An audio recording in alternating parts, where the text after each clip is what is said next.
বস্তুত সৃষ্টির আদিকাল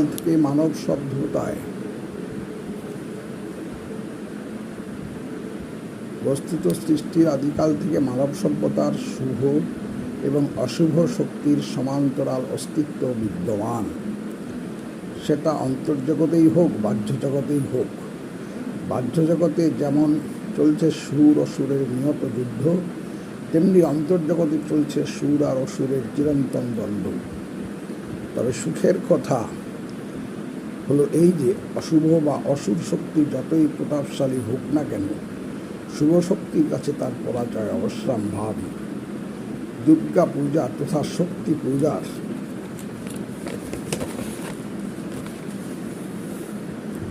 আধ্যাত্মিক ভাব বা তাৎপর্য এটাই, মূলত এটাই। শক্তিকে আমরা মা বলি, কারণ তিনি নির্গুণ ব্রহ্মশক্তি স্বরূপিণী, পরম ব্রহ্ম মহিষী। স্বামী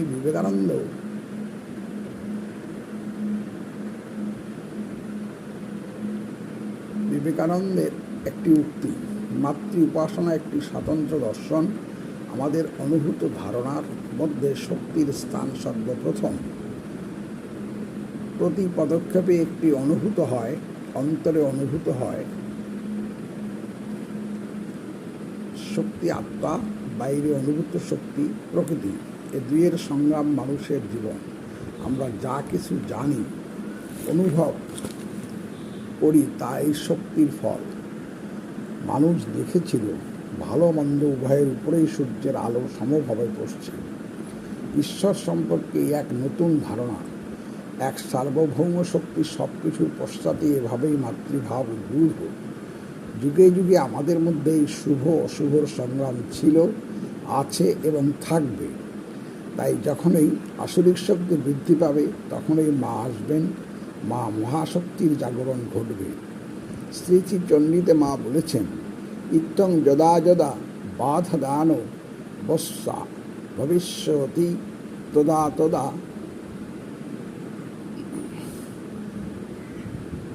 মতজ্জাহম করিষ্যাময়ি সংক্ষয়ম।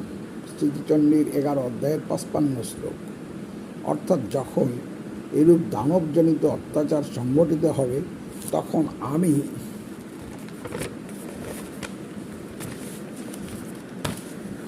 অবতীর্ণ হয়ে অসুরদের বিনাশ করব।